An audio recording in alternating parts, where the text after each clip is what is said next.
Hey guys, welcome back to Sewing Back. I'm Brandy if you're new here, and we are doing Thanksgiving prep. By Thanksgiving prep, I mean I'm taking care of a lot of my dishes. I'm getting them done, and then I'm going to freeze them, and then I will pull them out a couple days before Thanksgiving or the day before, or some of them I can pull out the day of, and I'm going to reheat and make my life easier. So that you may not know this, but there is a lot of things that you can cook beforehand and then you can freeze it as long as you freeze it correctly. You don't want to take something piping hot out of the oven and put it into a freezer. That is improper, and so you don't want to do that. But you can bring things down slowly to a safe temperature, and then you can freeze them. And that's my plan. So what am I going to be freezing today? Well, the first thing I'm working on, I've got my oven preheating, and I've got my oven preheating to 425 because I'm going to start making my cornbread. The cornbread will be used to make a southern dressing, and I need 2 pans for the group of people who come, so I have enough. So I have my one favorite skillet. It was my grandmother's skillet. It's a 9-inch Lodge skillet, perfectly seasoned. And so I'll cook one pan, and then I'll turn around once that one's out, and I'll cook another pan, and I'll get those done so they can cool down before I start putting everything together. What I haven't decided with my dressing is do I want to bake it and then freeze it, or do I just want to get it made up, mixed up, and freeze it in that like that, and then bake it the day of. That I haven't decided yet, but I will. The other thing I'm going to do is I'm going to get my collard greens cooking. I'm going to get them done. You can totally get your collards well in advance, and you can freeze those. They freeze beautifully. You can them if you want. I actually have a video on that. I can link down in the description, but we're going to be using these in the very near future because we're less than 2 weeks away from Thanksgiving. Today is the 6th Saturday, November 16th. So I am taking today to do this because I have the time to do it, and I will not have the time next weekend when I normally do a lot of my prep, because my honey bunny is turning 55. So we have a special weekend kind of planned as he starts going over the hill. I've been like really giving him a hard time, so he's not too happy about this birthday. But it's all in good fun, so we like to tease each other. But so I gotta get on this today. The other thing I'm gonna be doing is this is my beautiful candy roaster, North Georgia candy roaster, and I don't do a pumpkin pie. I do a North Georgia candy roaster pie. And last year what I ended up doing with this was I made 2, and one I did in a pie crust and one I did crustless, because as I've mentioned before, I have several family members that have diabetic issues, and so trying to think what could I eliminate that would help the carb count and things like that. And they really liked this last year without a crust. So what I'm thinking about, this is a big one, I got to get it peeled and chopped. I'll save the seeds from this. I've already saved seeds from some others from my class I did on Cherokee Indian cuisine at the senior center. And so I already have some seeds saved, but this is so beautiful. It's a beautiful specimen. I'm saving seeds from it. So, so anyway, I got to get this. I peel mine. This is how I do them. I peel it, and then I'll cube it, and I roast it with a little coconut oil, and then you can puree it.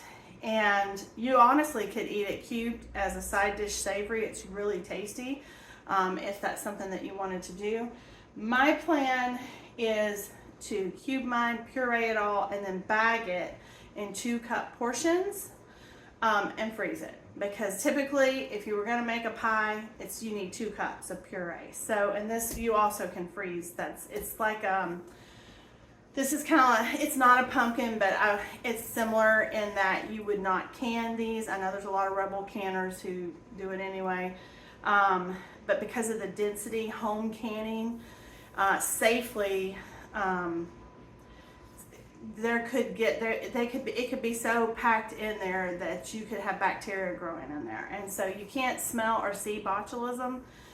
So I don't chance it. I would rather freeze it. So if you're a rebel canner and that works for you, good on you, but that's just how I handle it. Plus I have a gram, and if you are cooking for anyone over the age of 65, they are a high risk population, and you need to keep that in mind with what you're making, because you don't want to put them at risk because of how you prepared your food. Okay, so just keep that in mind when you're cooking for the holidays, or if you're doing a church potluck or anything like that. You're cooking kind of for the masses, and you want to think about that. Same could be said for very young children. Their immune systems are not fully developed until between, some people say 5, some people say 7 years old. It kind of goes back and forth. When I was in education, it was always 7.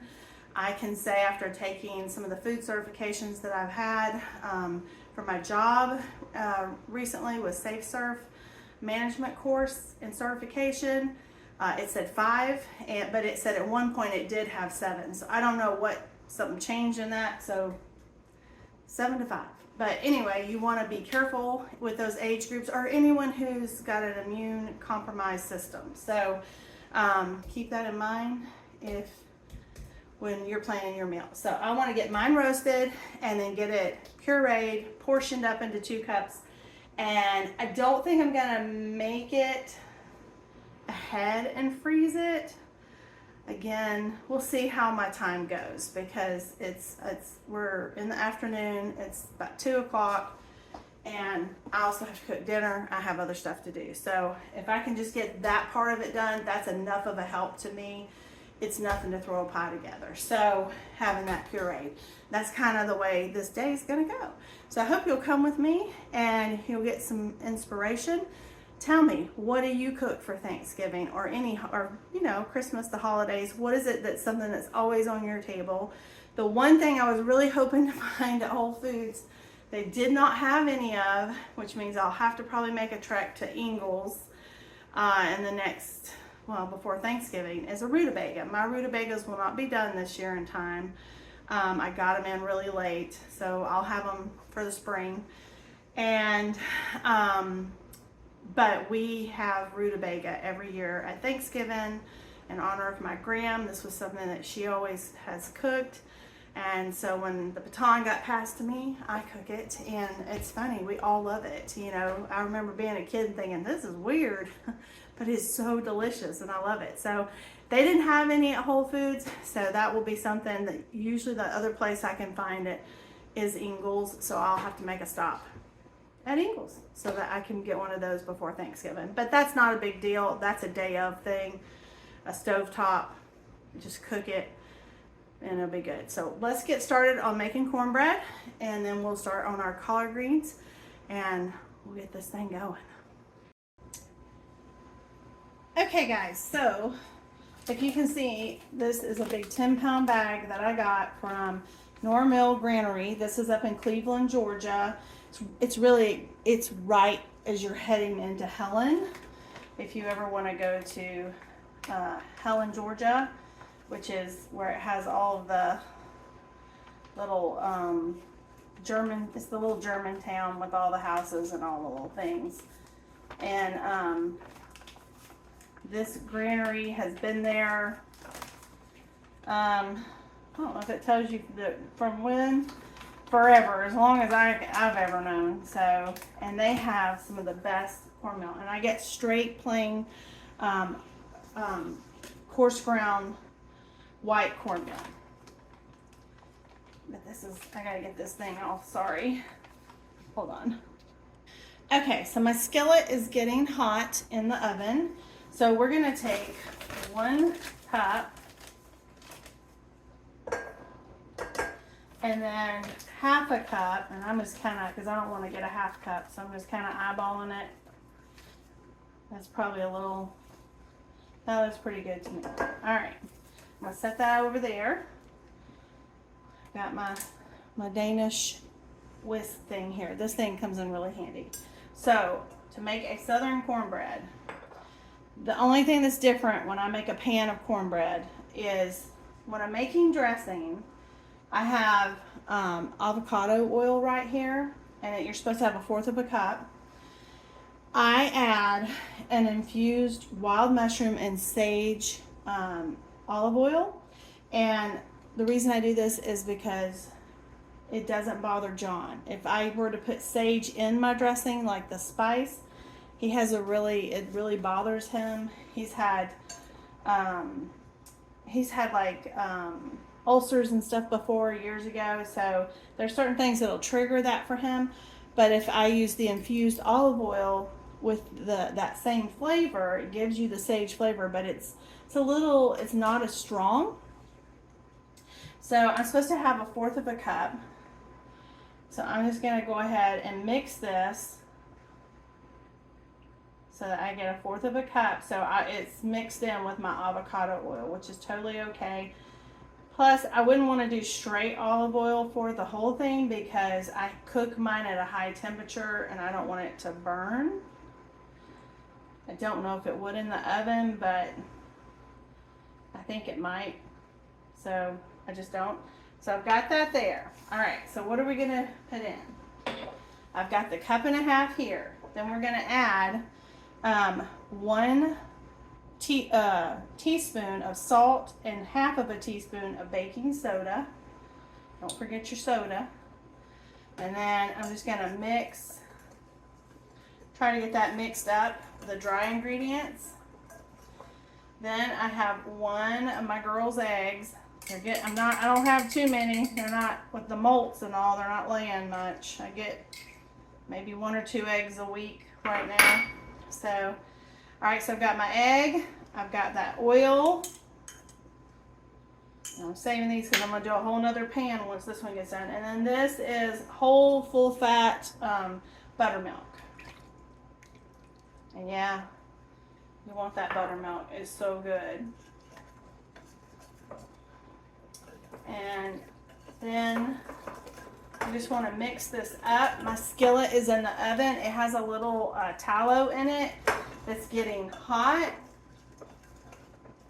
And I'm going to pour this in it, and we're going to bake this for about 22 minutes in my oven. Your oven may be different. I have a very large oven. I have the Z-Line 36-inch. I guess I don't know if it's called the professional or whatever, but it's a big oven, and so that's just what it takes for mine. So yours may be a little, if you have a smaller oven. When I had a smaller oven, it was 20 minutes flat. So you'll have to play around with that and see how yours does. But we're gonna get this in the oven, and then I'm gonna save all these because I gotta make a whole nother pan once this one comes out. So let's pour it in our skillet. Okay, I had to turn my vent hood on because I got my oven on. You should be running those vent hoods. You don't want a fire. Or your alarms to go off when you don't have a fire. Alright, so this is hot. I don't know if you can see the smoke coming off of it, but it is. And you should have a nice little crackle like that.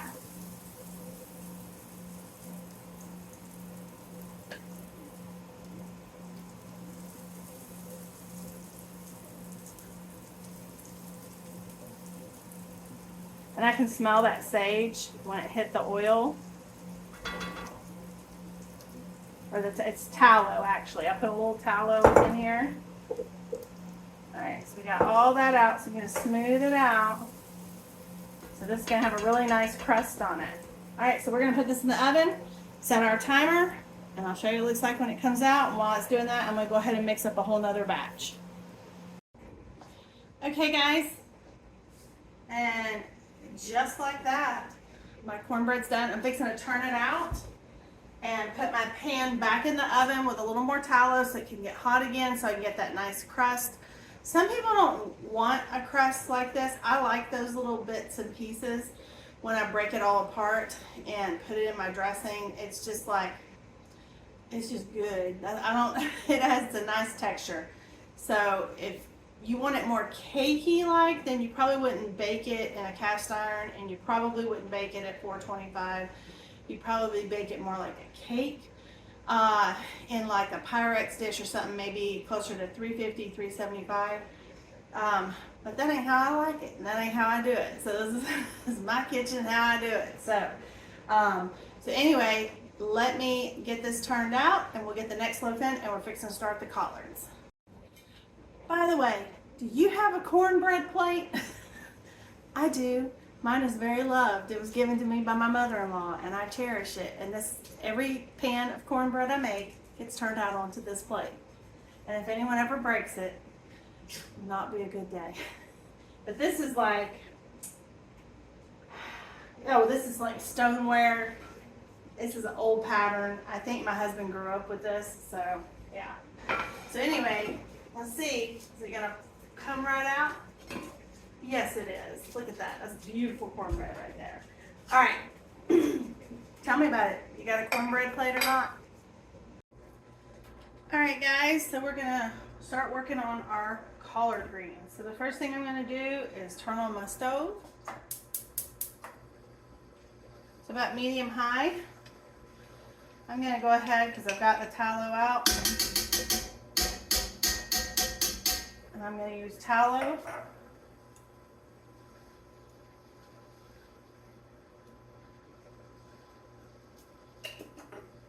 To saute my onions.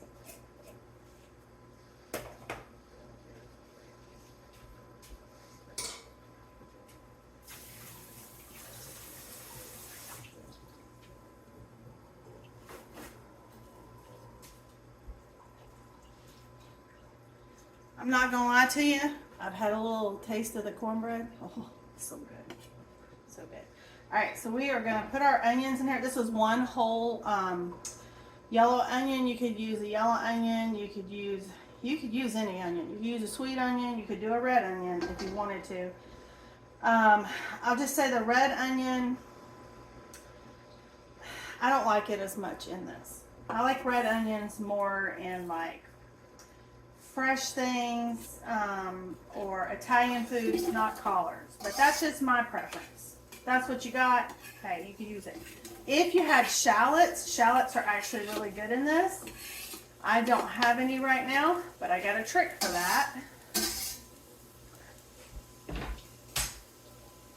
And that trick is I have some infused shallot, roasted shallot olive oil, and I'm going to kind of pour a little of that in with that tallow. And I'm going to get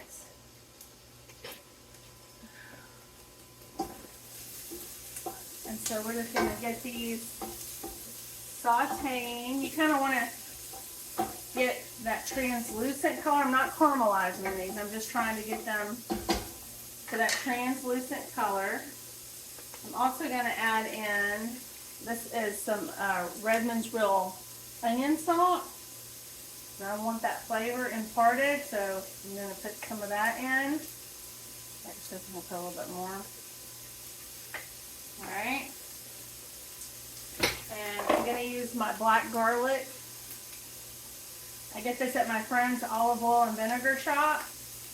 I will link their store in the description. They do ship, I believe, to the lower 48.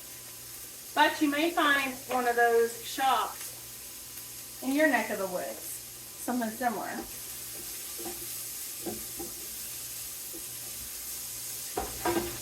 Smells so good. Alright, so we got that. And you will be adding, I use, I gotta find it, here it is, my white pepper. You can use black pepper. I like to use white pepper in this because you add vinegar to it. And it just gives kind of like a smoky flavor, which goes really well with my smoked turkey tails, which I use smoked turkey in my collards. Some people like ham hock. Years ago I used to use it with ham hock. I prefer the turkey. I think it tastes better. Just me. But I'd rather have a ham hock in a pot of beans. So, you know, everybody has different tastes, but you could put whichever. You could, honestly, you could put some bacon in it if you wanted to. If that's what you had. Alright, so we got this going. The next thing I'm going to do, you can mince up garlic, but I have the rest of this little stir-in paste garlic that I need to use. So, I'm going to use it to save my garlic for something else.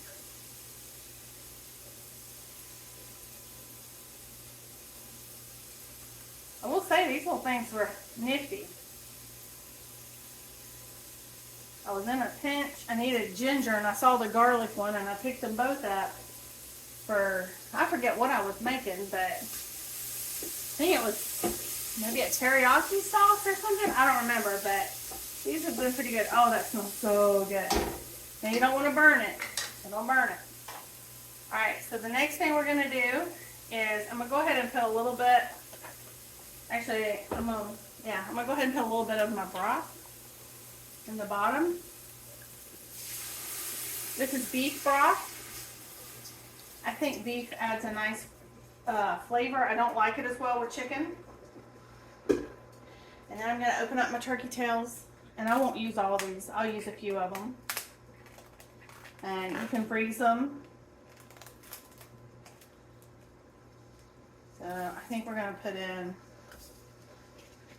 I'm going to put in 3 and save 3. That means I'll have turkey tails. I've got them for New Year's. Alright, so we've got that in there. I've got my collards right here. I'm going to go ahead and add these in.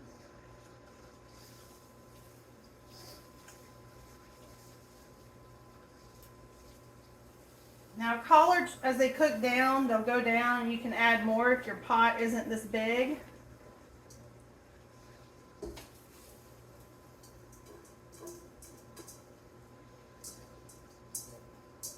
Okay, got our collards. Hang on. I did spill some on the stove. Thought I did. Thought someone overboard. They did. It's clean. This is why you start with a clean kitchen. Alright, so we got those in there. So the next thing, sugar. You don't want bitter greens, and you don't want sweet greens, but you want a nice contrast of kind of a sweet and sour and a little spice. Now if you don't like the spice, you'll leave out the next thing. So this is, I'm doing about 1/3 of a cup of sugar that go in here. This makes such a good brine. And then we're going to put in apple cider vinegar. And I don't measure. I just pour it in. So I've got my apple cider vinegar. Alright. Then I'm going to add my white pepper. Now a little goes a long way, so don't overdo it.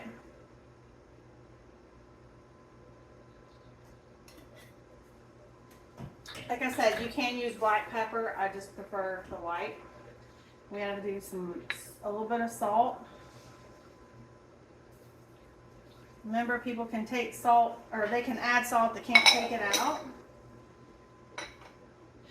I'm going to do some pepper flakes, red pepper flakes. If you don't like heat, go easy on these. If you like it a little spicy, then you might want to add, more or less.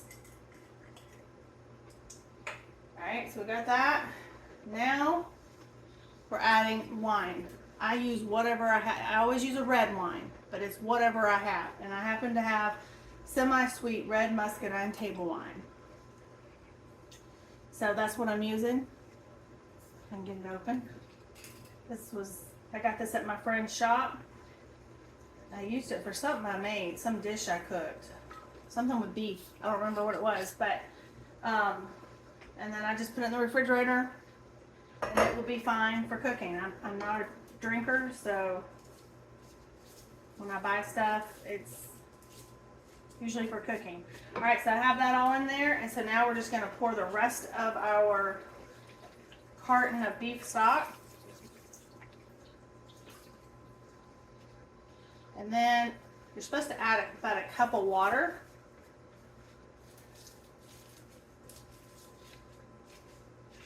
So let me get some, I'm just gonna get some from my Berkey and put it in here. So I'll eyeball that.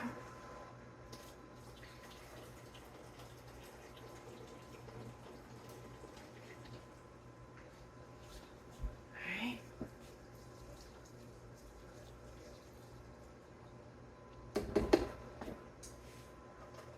And now all you do is let them cook. Low and slow. You get them going. As they start going down, you'll start to see them, the brine kind of coming up a little bit. And like I said, if your pot won't hold as much as like mine does, add what you can, and as they cook down, you can add more, because these are going to cook for several hours on a low, slow heat. And they are going to be so good. When they get done, you just let them cool down. Once they're at a cool temperature, once they're at a cooled down temperature, then you can put them in whatever your container is going to be. Make sure you leave head space in your dish, because when it freezes, it will kind of expand. And you put it in the freezer. You could put it, if it's totally cooled down, you could totally put it in gallon Ziploc bags, and if that makes your life easier. But they'll freeze. You'll want to get them out probably the day before and thaw them, and then you just reheat them, and they're done, and they're delicious and nutritious and all the things. So that's how easy it is to put some collard greens together. And you know, you can get the ones in the store. They're like triple washed, all the things. You know, make your life easy. I know a lot of people go in and they get the big things of them, and then the cleaning of them, because they're so dirty and sandy, and you just got to keep cleaning them, because you won't clean collards. You don't want to eat grit, okay? And take it from me. Don't ask me how I know. Not that I hadn't cleaned them, but it can take many times of getting rid of the water and putting them back in and letting them soak to get all that sand and everything out. So keep that in mind if you're buying the big bulk, I don't know what you would call bunch, the big bunch that they'll have in your local grocery stores. They're not clean, and it takes time to clean them. If you're getting them out of your garden, again, you got to clean them, okay? Because soils can have bacteria in them, and again, we want to be thinking about who we're serving our food to. We need to make sure they're clean. And so you can soak them. You can put a little bit of white vinegar in your sink with your water, and that will help. But you have to empty that out, clean your sink, get all the grit out, and do it again and again. And so, like I said, no shame in buying a bag that's washed for you. So we're going to let these get going. I'm fixing to put a lid on them. I'm going to move them to this back eye so they'll just go low and slow. My second cornbread's fixing to be done, so I've got to get on that candy roaster so I can get it in the oven. So we are rocking and rolling. So stay tuned for the candy roaster.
Alright guys, we're to the last part of this.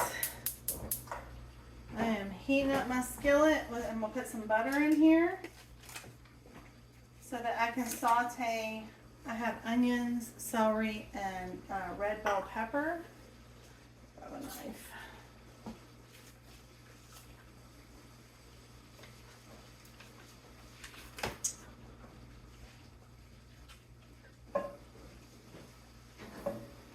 Collards are in a dish to go into the, actually I'm going to put those in the refrigerator. They're still kind of warm.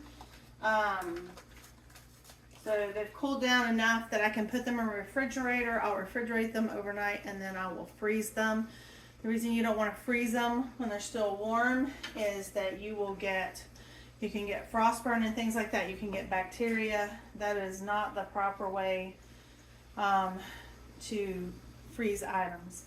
So there's actually a science to all of that, and you can get foodborne illness if you're not careful. So especially with anything that like greens and things that are cut, you have a higher chance of bacteria and things like that. So and it has, of course, it has that, and I have onion. Cut onion can also, I know a lot of you may have heard, it was in the news lately about McDonald's hamburgers or something, and it was the onions, and so it's a real thing.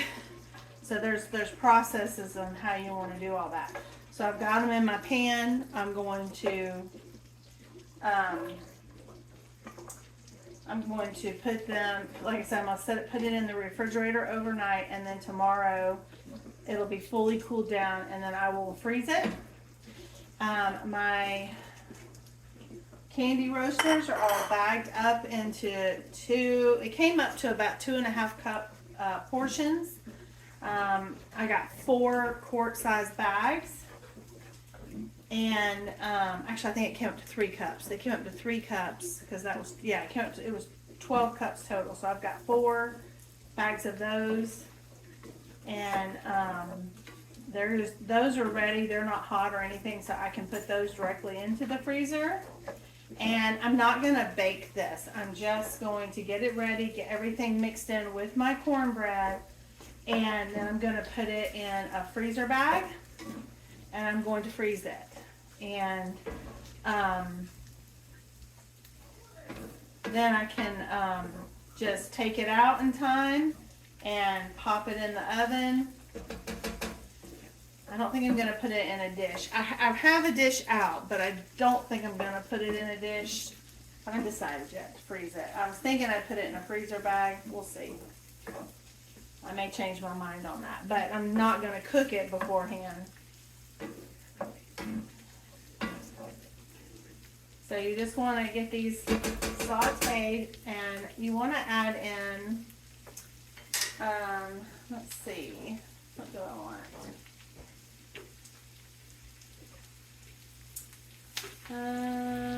Actually, don't want that. Don't want that. I think I'm just gonna put some of my Salt Sisters Italian blend. That's what I usually do.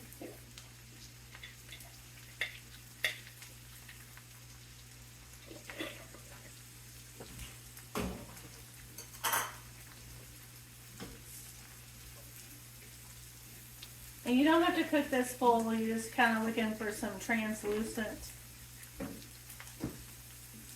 And again, this was, I think I used 3 stalks of celery, 1 medium onion, yellow onion, and 1 probably medium-sized red bell pepper.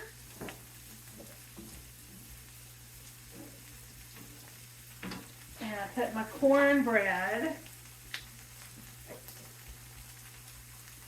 into the food processor. I will tell you, a lot of people like to add like some white bread, a couple slices of stale white bread crumbled up, or rolls, things like that, to their dressing. I just never have because I was gluten-free for so long. And so I don't do it that way.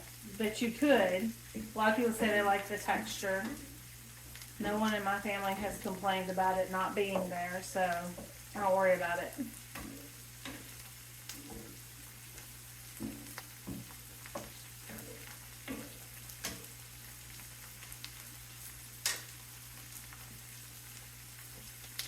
actually think a little extra time might be good. And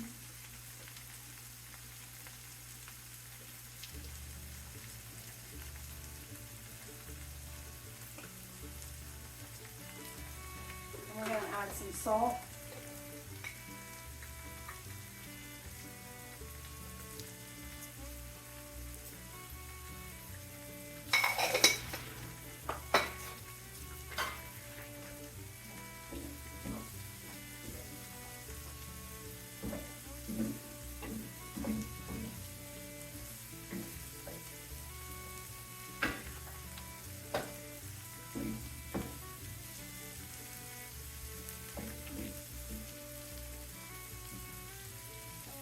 Smells really good.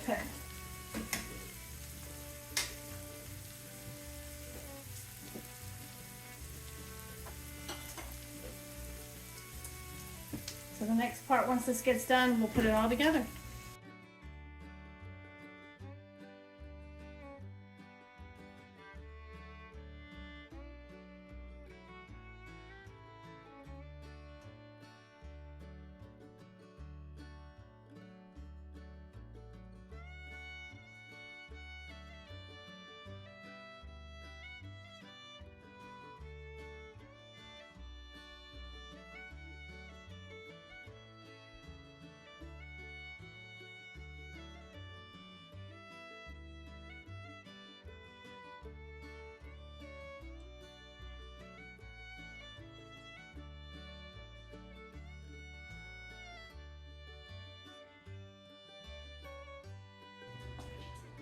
All right, guys, you can see it's now dark outside, but my Thanksgiving dressing is done, other than it needs to be baked, but it's going in the freezer.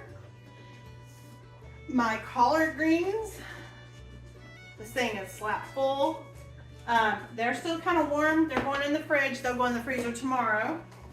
And my North Georgia candy roaster. These were the way I packaged them up, and I'll go drop them in the freezer. They'll lay flat so that they don't take up too much space, and I can just pull out what I need to make my pie for Thanksgiving. I didn't do anything with sweet potatoes today because I'm done. But I'm glad I got all this done. I hope you got inspired. Do you make dressing, or do you do stuffing? Or do you disagree with how I make my dressing? So tell me about it in the comments. I hope that you're getting ready for the holidays, and I hope that you have a wonderful holiday season as we move into that. So thank you for being here, and I'll see you in the next one. Bye.